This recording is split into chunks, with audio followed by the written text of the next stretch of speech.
हुआ होगा, मैं उनकी मुखालिफत नहीं करता, लेकिन जिन्होंने उनको ये हुक्म दिया है, क्या वो हमारे शहर के मसाइल को जानते हैं? क्या उनको हमारे शहर के मसाइल को बताया गया? क्या हमारे शहर में टोरेंट जैसी मुसीबत नहीं है? क्या हमारे शहर में ड्रग्स का मसला हल हो गया? क्या हमारे बच्चों का प्ले ग्राउंड मिल गया? क्या हमारी मार्केट मिल गई? या शहर में कोई ऐसी इंडस्ट्रीज आ गई, या शहर में ऐसी कोई कॉलेज आ गया जिससे बच्चों की तालीम का मामला हल हो गया है? उनको ये बातें, जो लोग हजरत के पास मिलने गए होंगे, उन्होंने मुमरा कोसा के मसाइल को नहीं बताया होगा। उन्होंने जाकर के किसी एक शख्स की तारीफ की होगी, और हजरत ने इसीलिए शायद मुझे ऐसा लगता है कि उनकी हिमायत में ऐलान किया होगा। लेकिन हम ये उलमा, ये तमाम, ये क्योंकि शहर के लोग हैं, शहर के तमाम मसाइल को जानते हैं, तो हमारी आप लोगों से ये गुजारिश है कि जो आप अपील करें, आपकी जो अपील होनी चाहिए शहर के मसाइल पर होनी चाहिए, तब ताकि लोगों को ये मालूम पड़े कि जो लोग शहर में घूम रहे हैं या जो यहां पर बैठे हुए हैं, वो लोग सही कह रहे हैं या वो सही कह रहे हैं, इस पर गुफ्तगू होनी चाहिए। आज ये मजलिस बुलाई गई है, और ये प्रेस कॉन्फ्रेंस नहीं बल्कि प्रेस रिलीज़ है। रिलीज़ और कॉन्फ्रेंस में आप हजरात फ़र्क समझते हैं, और हम यहाँ पर बैठे हुए मंच पे सारे लोगों, जितने भी हमारे उलमाए कराम हैं, उनका मैं बहुत शुक्रगुजार हूँ। ये जितने भी 30-35 उलमाए कराम अपने बावजूद इसके कि इनके कैलूला का वक्त होता है, उसके बावजूद यहाँ पे जमा हैं, हम उनके बहुत मशकूर हैं। और साथ साथ जितने भी हमारे ये जो यहाँ जर्नलिस्ट पत्रकार आए हुए हैं, उनका मैं बहुत तहे दिल से शुक्रिया अदा करता हूँ कि वो तशरीफ़ लाए और ला करके हमारी हिम्मत अफजाई की और हमारे इस प्रेस रिलीज़ को कवर करने की दिक्कतें बर्दाश्त की। आइए अब हम इस बात का शुरुआत करते हैं। ये एक जो चहल पहल हमारे शहर में मचा हुआ है उस सिलसिले है, और हम अपनी बात बहुत मुख्तसरन रखना चाहते हैं क्योंकि यहाँ पे और भी लोग हैं, ताकि सारे लोगों को बोलने का मौका मिल जाए। पहली बात तो ये है कि एक खलफशार ये मचाई जा रही है कि भाई ऐसा बताया जा रहा है, समझाया जा रहा है कि दो ग्रुप है, जैसे एक यहूद का हो और एक नसारा का हो। जो उधर गया वो यहूद और जो इधर रहा वो नसारा या ईमान वाला। एक खलफशार। उनसे पूछिए कि जो लोग कहते हैं कि बीजेपी से आने का हमको डर बैठा रहे हैं, वो क्या चाहते हैं? वो चाहते क्या हैं? सिर्फ डराना या कुछ अमली तौर पे भी करना? यही वो एनसीपी है, यही वो एनसीपी है जो अभी नागालैंड के अंदर डिप्टी स्पीकर किसका है? का है। 7 सीट वहां पर एनसीपी की है, शरद पवार जी की है, और वो बीजेपी के साथ हुकूमत में है, और उनको क्या इख्तियार है कि वो ये कहे कि हम बीजेपी से हम जो है वो डरा रहे हैं कि बीजेपी आ जाएगी और तुम्हारा मस्जिद नोच देगी और लाउडस्पीकर उतरवा देगी और कानून बदल देगी। अरे ये बीजेपी पिछले 10 साल से यहीं पर मोदी सरकार की हुकूमत है, और यहाँ पे जो हिम्मत रखते हैं, चाहे वो एनआरसी का हो चाहे वक्फ का हो, हम उनके साथ खड़े हुए लड़ रहे हैं। ये अवाम है, हमको डराओ मत किसी से। अपनी रोटी मत फेंकने की कोशिश करो तुम ये कह करके कि बीजेपी आएगी, जब तुम्हें तुम्हारी राजनीति ये है और नीति ये है, राज करने की तुम्हारी नीति है, इसके अलावा कोई दूसरी नीति नहीं है। जहां राज करने की नीति है वहां पर तुम बीजेपी के साथ, नागालैंड में तुम हुकूमत के साथ हो, और यहां पर जब तुम्हारी नीति होती है तो हमको ऐसे डराते हो जैसे माँ छोटे बच्चे को जब रोता है रात में तो कहती है भूत आ जाएगा, जिन्नात आ जाएगा, सो जाओ, दूसरे आ जाएंगे, कुछ अलग अलग अल्फाज से कहा जाता है। वैसे ही हमको डराया जाता है और धमकाया जाता है कि तुम्हारा ये हो जाएगा। और ये कहना चाहते हैं वो कि साहब हम आपकी आवाज बने, हम ऑनरशिप नहीं रखेंगे बल्कि वो हमारी ऑनरशिप अपने पास रखेंगे, और हमें जो है सिर्फ वोट बैंक समझ कर करके वोट बैंक हमको बना करके रखना चाहते हैं। हम इसके मुखालफत करते हैं सरासर उनकी। हम अपनी आवाज खुद बनना चाहते हैं।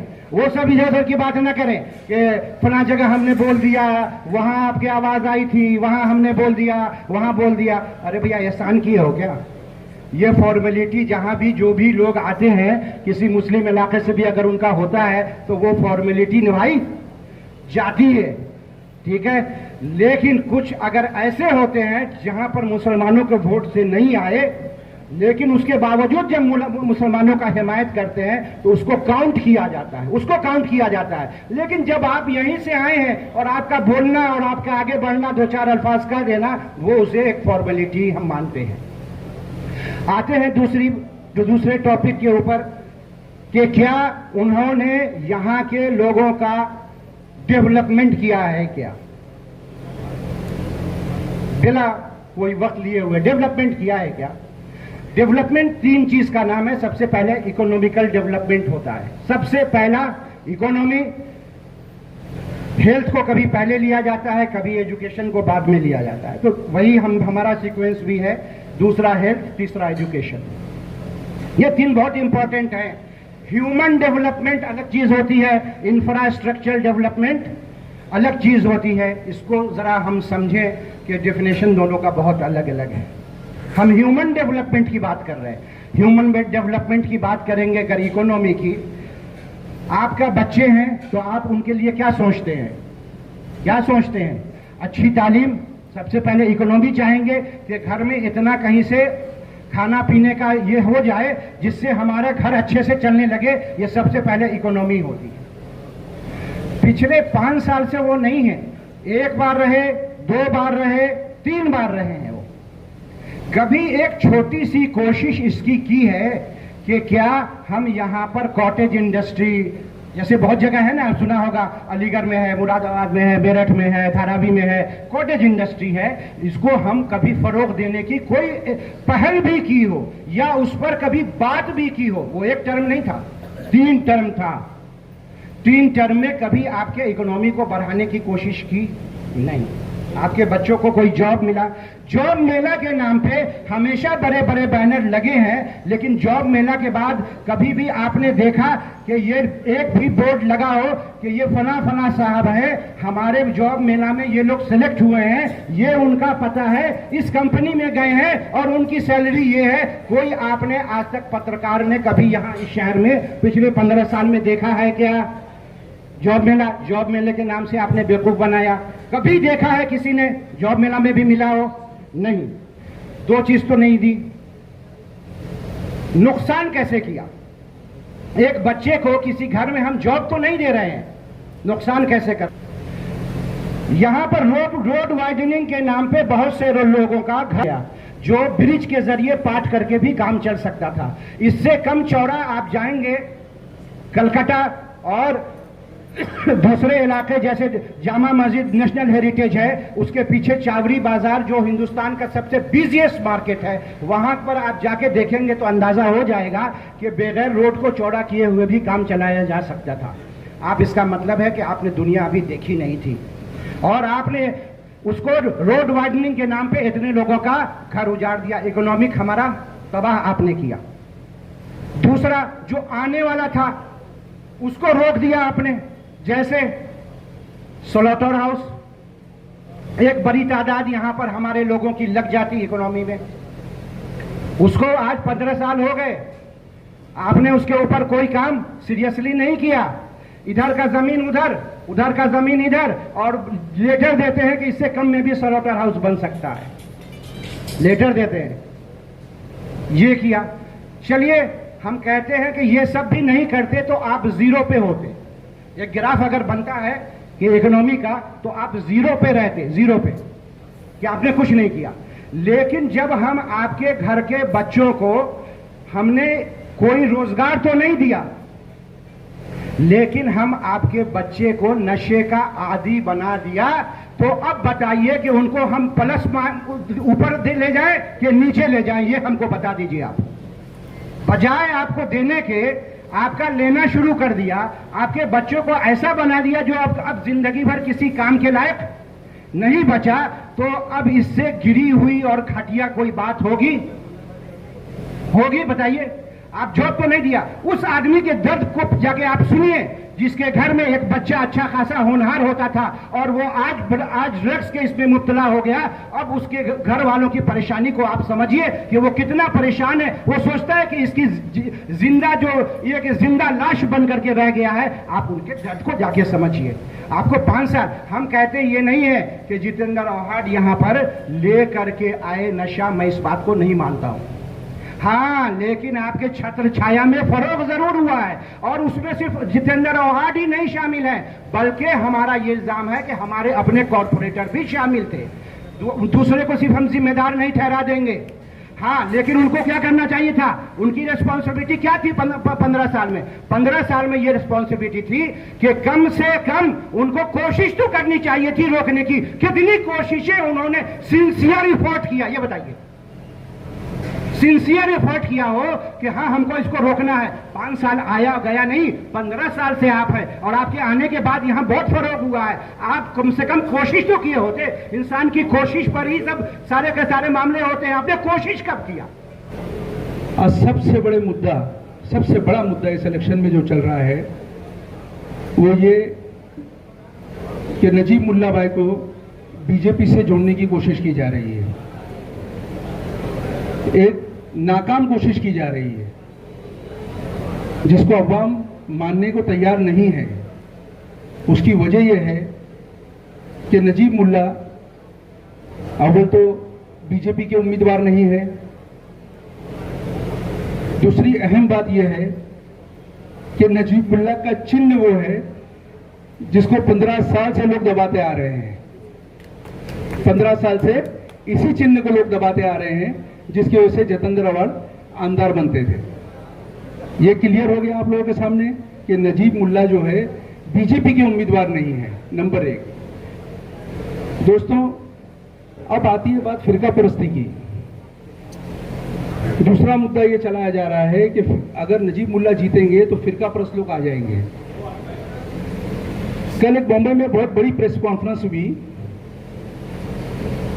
मैं बड़े एहतराम के साथ अदबन कहना चाहता हूं कि हजरत मौलाना सज्जाद नुमानी साहब ने एक बहुत बड़ी प्रेस कॉन्फ्रेंस ली कल बॉम्बे में और उन्होंने एक लिस्ट जारी की जो मेरे पास में आई और मैंने उसको रात में बैठ के तकरीबन 4:30 पौने 5 बजे तक उसको स्टडी किया।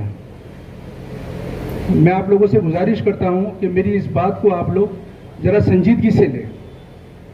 उसमें 17 से 18 नाम मुझे ऐसे मिले, 17 से 18 नाम मुझे ऐसे मिले जिनको टिकट ना मिलने की वजह से किसी ने 2 तारीख, किसी ने 3 तारीख, किसी ने 1 तारीख को आज से 10 दिन, 11 दिन, 9 दिन पहले बीजेपी छोड़कर या तो वो कांग्रेस में आके टिकट लिया, बीजेपी छोड़कर या तो वो शरद पवार एनसीपी में आके टिकट लिया, बीजेपी छोड़कर या तो वो उद्धव ठाकरे में आके टिकट लिया। आप समझ रहे हैं मैं क्या कहना चाह रहा हूं? मैं अवाम को यह कहना चाहता हूं कि सज्जाद नुमानी साहब ने जो 269 उम्मीदवारों की अपनी समर्थन डिक्लेयर किया है, उसमें 17 से 18 लोग ऐसे जो आज से 9 दिन 10 दिन पहले फिरका परस्त थे। 9 दिन 10 दिन पहले फिरका परस्त थे। बहुत दूर में नहीं जाऊंगा, आपकी और हमारे एकदम करीब का इलाका न्यू बंबई, संदीप नाइक 4 तारीख से पहले फिरका परस्त थे। आज शरद पवार की पार्टी में आकर जो है सेकुलर हो गए। मैं बहुत एहतराम करता हूं। मैं हजरत को काफी सालों से जानता हूं, हत्ता के मेरे घर के कुछ मामला ऐसे हुए, रिश्तेदारी उनके खानदान में हुई है, मैं इस हद तक उनको जानता हूं। हजरत बहुत मासूम है, बहुत मासूम है, बहुत अल्लाह वाले हैं, बहुत सियासत में बारीक भी नहीं रखते हैं और पूरे महाराष्ट्र की नहीं पूरे हिंदुस्तान की तर्जुमानी करते हैं वो जब भी इलेक्शन लगता है। मैं उनकी बहुत इज्जत करता हूं, लेकिन मैं कहता हूं क्या हर इलाके के अपने मसाइल नहीं है? हर इलाके की, हर हल्के की अपनी जरूरत नहीं है? कब तक हम जो है बीजेपी, शिवसेना ये कहकर जो है अपनी जरूरतों को मतलब जो है ना हम नजरअंदाज करते रहेंगे? आपको याद होगा 2009 में ये कॉन्स्टिट्यूंसी अलग हुई थी। ये कॉन्स्टिट्यूंसी बेलापुर कहलाती थी और यहां पर 1 के 6 आमदार बने थे, आप लोगों को पता होगा। पहला इलेक्शन यहाँ पर अशरफ मुल्लानी ने फेस किया, क्या कहकर उसे रोका गया? मैं आपको याद दिलाना चाहता हूं, यह कहकर रोका गया वोट देने से लोगों को कि ये बीजेपी की बी टीम है, बीजेपी की बी टीम है, लिहाजा इसको वोट दोगे तो बीजेपी आ जाएगी, बीजेपी की बी टीम है। उसके बाद में दूसरा इलेक्शन अल्तमश फैजी साहब ने फेस किया, यहां से क्या कहकर रोकर गया? सुनिए, मैं बता रहा हूं कि मतलब जो रेस में थे उनकी बात कर रहा हूं। अल्तमश फैजी साहब को रोका गया यह कहकर कि अगर इनको वोट दिया जाएगा तो शोषणा आ जाएगी, दीपाली सैयद आ जाएगी। कौन सी दीपाली सैयद? जो मातोश्री को बिलोंग करती है, जो अब उद्धव ठाकरे ने संभाला हुआ है। और इलेक्शन के होते ही वो उद्धव ठाकरे सेकुलर हो गए और इन्होंने सरकार बना ली और उसमें मिनिस्ट्री ले ली। आप समझ रहे हैं ना मेरी बात को? मैं पता नहीं समझाने की कोशिश कर रहा हूं, आप लोग देखिए कि इलेक्शन को मैं शुरुआत से ले रहा हूं।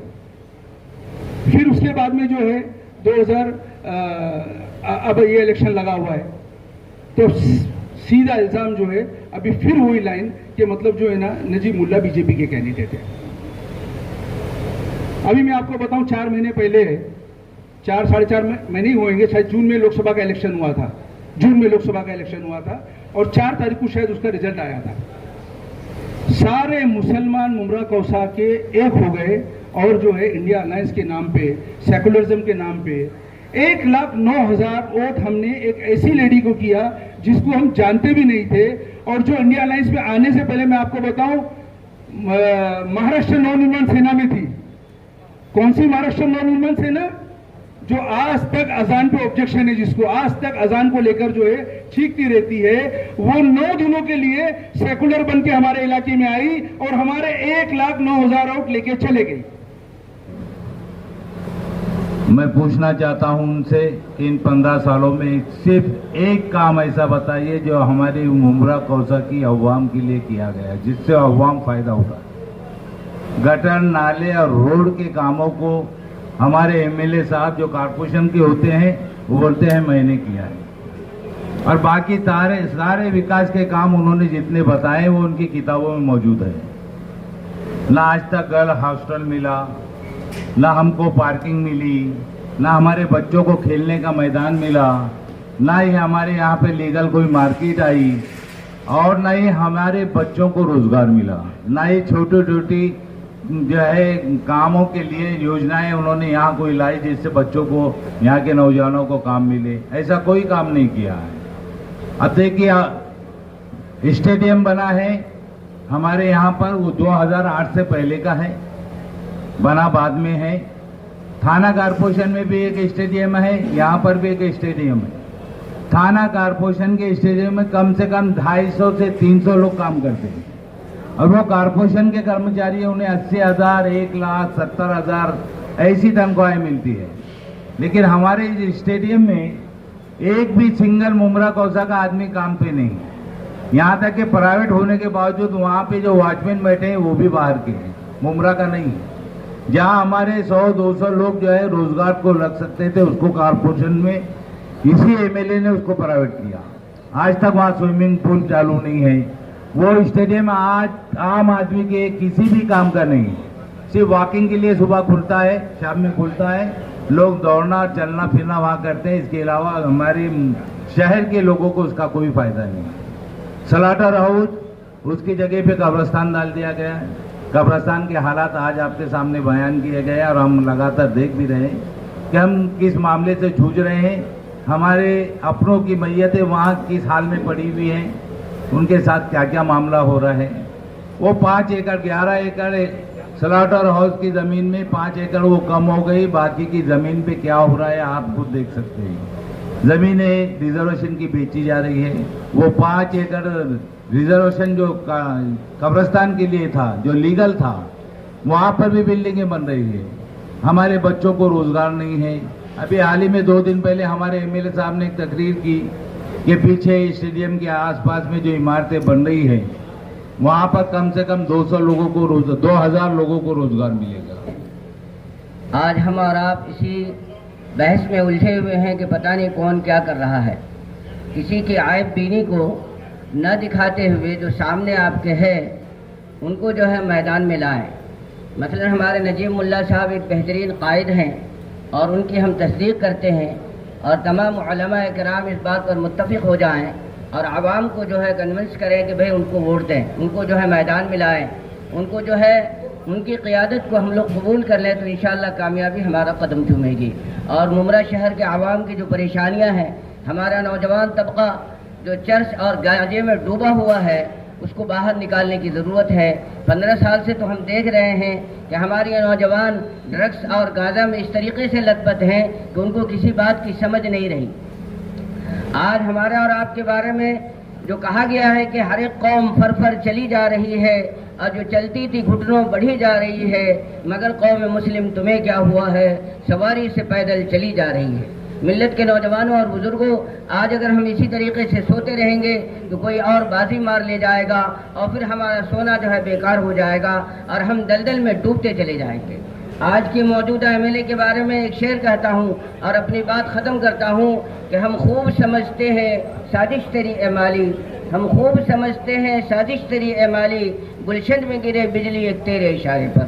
बस मैं इस शेर के साथ अपनी बात को और जिस तालीम को अल्लाह के रसूल ने आज से 1400 साल पहले उम्मत मुस्लिमा को ये सबक दिया कि इल्म दीन का सीखना हर मुसलमान पर फर्ज है, उस तालीम के बारे में डॉक्टर जितेंद्र आवाज साहब ने क्या आवाज़ उठाई और क्या काम किया हम सब जानते हैं।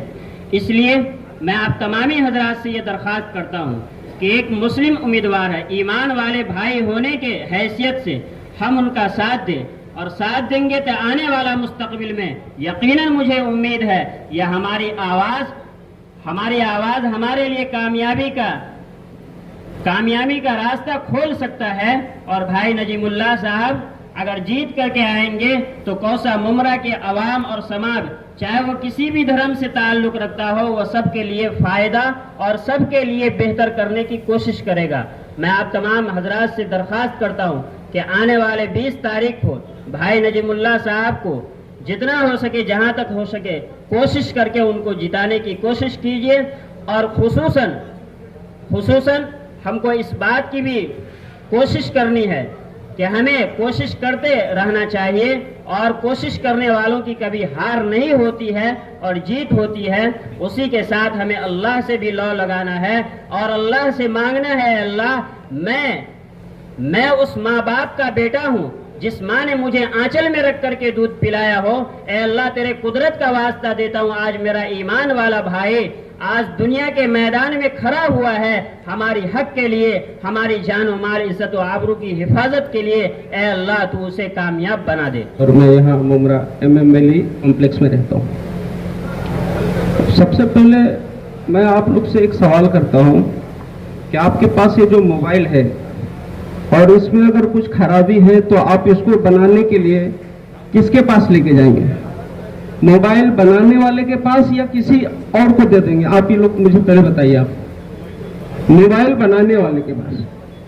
तो आज हम कौम व मिल्लत अपने दीन की हिफाजत और तहफ़्फ़ुज़ की बात करते हैं, तो आप अपने शरीयत पे, आपके दीन पे, अपने दीन के मामलात को किसके पास लेके जाएंगे? उसके पास जो आपके दीन पे यकीन रखता है, ईमान रखता है, उसके पास, या किसी और के हाथ में दे देंगे? आप मुझे पहले इतनी सी बात पहले बता दीजिए। आप एक छोटा सा मोबाइल की जिम्मेदारी जिसकी जानकारी वो नहीं रखता है, आप उसके हाथ में नहीं दे सकते हैं, तो आप अपने कौम मिल्लत की जिम्मेदारी किसी गैर के हाथ में कैसे दे सकते हैं जिस पर उसका यकीन नहीं हो? मैं ये नहीं कहता हूं कि वो नहीं कर सकते, कर सकते, हो सकता है हमसे बेहतर कर सकते हैं, लेकिन उसको सदके दिल और शिद्दत से करने के लिए उस पर यकीन और ईमान होना बहुत जरूरी है। मैं किसी को ये नहीं कहता हूं, किसी को कम नहीं कहता हूं, लेकिन मैं मेरे दिल की बात कर रहा हूं। पिछले साल मेरे बिल्डिंग से एक लेडीज की इंतकाल हो गई थी। बारिश का मौसम था, उनको MMLE कॉम्प्लेक्स में मैयत के लिए लेके गए। क्योंकि मैं मेरी बिल्डिंग का चेयरमैन भी हूं तो मैं वहां पे था। तो हालात ये थे कि कब्र खोदा जा रहा है, पानी निकाला जा रहा है, एक बाल्टी पानी निकाल रहे हैं और भरता जा रहा है, भरता जा रहा है। 2 घंटे हो गए, बारिश हो रही है, लोग खड़े हैं, पानी सूखने का नाम नहीं ले रहा है। लास्ट में हम लोग ने उस मैयत को दबा के दफन करना पड़ा है। तो हम मुस्लिम इलाकों में रहते हैं और हमारी ये हाल है, इसका जवाब कौन देगा? आज हमारे उलमाए किसी की भी हिमायत करने की बात करते हैं, मैं उनसे एक ही सवाल करता हूं कि पहले आप आते, हमसे हमारे हाल पूछ लेते, फिर आप हिमायत करने की बात करते। आप आइए, हमारे हालों को जानिए और फिर उनके बाद कहिए कि आपको किसके साथ खड़ा रहना है, किसको हिमायत करना है। मैं ना कोई बड़ी बात करूंगा और ना ही कोई झूठे वादे करूंगा, लेकिन मैं इतना आप लोग से जरूर कहूंगा कि आपके लिए, आपके किसी मसले के लिए नजीब भाई को बुलाना हो, करना हो, उसकी जिम्मेदारी अजहर सैयद लेता है। मैं किसी कौम और मिल्लत और किसी आवाम का वादा नहीं करता हूं। मुझे मेरे भाई नजीब मुल्ला पे यकीन है और मैं इस बात को आप लोगों के सामने रखता हूं और आप लोग से इजाजत चाहता हूं। अल्लाह। हम उसको साथ देंगे क्या?